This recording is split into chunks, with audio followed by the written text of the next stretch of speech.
you rather soon. Thank you. Well, for the markets, as Thank we you. speak, we are trading at more or less the flat line, mildly move into the green. That's because a couple of big names have moved up. Reliance Industries has moved to the high point of the day, so I think you'd like to get that stock back up. It moved into the green. Now it's recovered a little bit, and that's a big weight in there. Adani Enterprises as well, smashing it out of the park. In the last few minutes, you have Adani Enterprises that's just taken off. That's moved to the high point of the day. And Adani Ports as well is seeing a bit of a pep up as we speak. Shiv Puri, founder and managing director at TVF Capital Advisors, joins us on the show. Hi, Shiv. Good afternoon. Thanks so much for joining in. Well, I wanted your first thoughts on the budget. At the start of today, people were saying, let's see if there is something for the rural economy to pep it up. And also the eye was on capex spends. What is your first thoughts on what we've heard? I think the first thoughts are really fiscal discipline, which we have seen across heard from other people across the board. I mean, it's interesting. We're moving from a glide path of, say, 5.7, 5.8% to 5.1, and the U.S. fiscal deficit's at 6.4. The roles have reversed, and I think this is a budget that really shows fiscal discipline at the moment. That's India is going to be hopefully in the JP Morgan bond index by July. That's the expectation. So if you've got fiscal discipline, you've got the ability to attract foreign capital into the bond market, that is going to bode well for domestic, for liquidity and for the currency. So I think the macro is in really good shape. The other highlight, of course, is on CapEx. While the number's up, I think about 11%, it's actually up a lot over a two-year basis. Maybe 45 or 50%. Is the number for the last 2 years. So there's a major focus out there, and of course that has ripple down effects onto many industries in India. Rural spend is up, but I think that is much needed, and we all know the rural economy is a little soft. So perhaps something a little bit more happening on that front would be nice to see, I guess, when the full budget is presented in July. No, absolutely. Shiv, hi, good afternoon. And every time I see you, you look younger. I don't know what the secret is. Congratulations. Thank you. Shiv, I don't think we've spoken after that entire HDFC Bank sort of saga played out post-earnings. Financials is your number one bet, has been for years. How do you read this this entire thing on HDFC Bank? And do you think this is a great opportunity for those who want to buy? Well, first, let's start with the industry. It's quite clear that we have a liquidity crunch in the market. I think the shortfall is something to the order of 45 to 50,000 crores.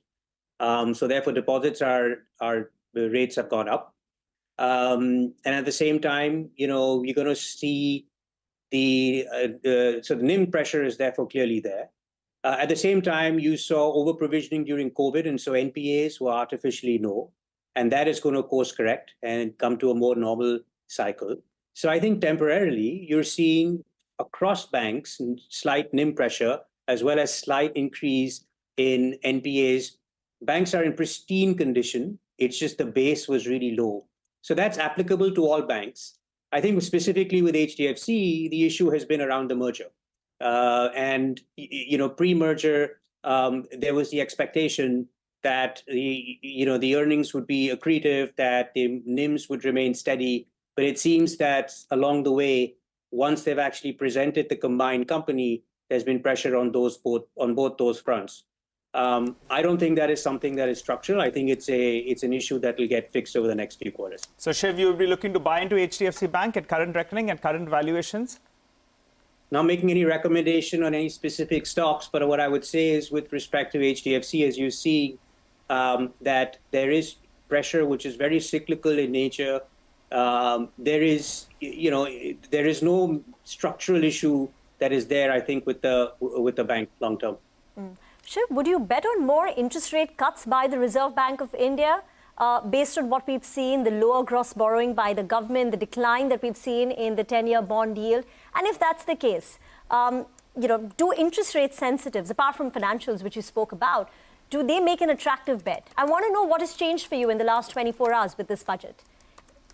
Well, I think along with the budget, also you're seeing global interest rates that are softening. That's happening over the last couple of months. I mean, the Fed didn't cut rates yesterday, but if you look at the 1-year rate, the 3 and the 5-year, even the 10-year treasuries, they've all softened quite a bit. The 10-year has gone from 5 to 4%. So clearly the trajectory is for lower interest rates globally. Inflation is coming down globally.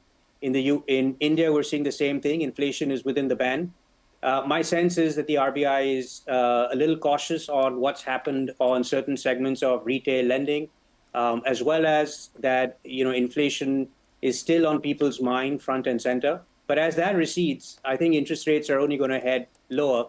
And like you said, with the fiscal deficit at 5.1% of GDP, if we do manage to get to that number, that's an incredibly strong fiscal position to be in for monetary policy to ease. So, Shiv, then sort of putting all these things together, really let's talk about the overall positioning for anybody who's interested in Indian equities, right?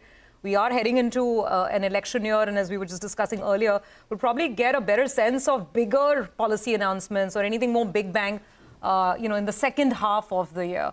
So therefore, given where we are, where valuations are, the banking issues that we've already discussed, what should the stance be, or what would your stance be on equities in the foreseeable future? I think the backdrop for equities continues to be very constructive. And there are a few reasons for that. One, of course, is overall economic growth. You're seeing that to be pretty strong. India will this year undoubtedly be, again, the fastest growing large economy in the world. Therefore, you see it'll attract not only domestic capital, which you're seeing, but also foreign capital. Second, there is a push on very productive uses of capital within India, which is infrastructure and capex. Third, you are sensing from entrepreneurs a increased optimism in doing capex and expanding capacity in the manufacturing sector. And fourth, you're seeing consumption increase, whether it's in domestic travel, healthcare, and other services. So when you put all of that together, along with the fact that you will see global interest rates declining and likely, therefore, a weaker dollar, that bodes very well for the Indian equity market. So I continue to remain constructive. Shiv, just to wrap it up, you like financials. I remember you like hospitals as a space. Just what else as themes? Financials, you have healthcare services, which is hospitals, consumer, which is not only just FMCG, but consumer services. I think these are the three big areas. Manufacturing selectively, I'm not sold on the China plus one just yet. There are some pockets of beneficiaries, but there are some really incredible manufacturing companies in India. I would say these will be the few themes that we look at this year. Shiv, you mentioned consumer services. I have to ask you if you could elaborate. I mean, are you talking things like hospitality, tourism, or what exactly do you mean by consumer services?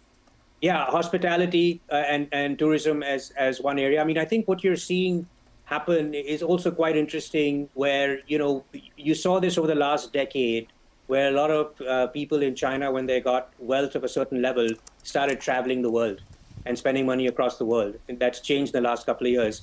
But as India hits that phase of GDP per capita, this might be a little different.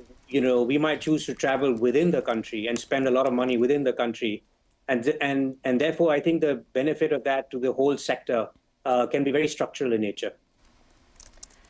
Shiv, we leave the conversation here for now. Thank you very much for joining in. We will slip into a very short break on that note. On the other side, we'll be joined by Nilesh Shah of Envision Capital and Dharmesh Mehta of Capital Advisors to talk more about the markets. Shireen will also be joining in with a whole host of guests.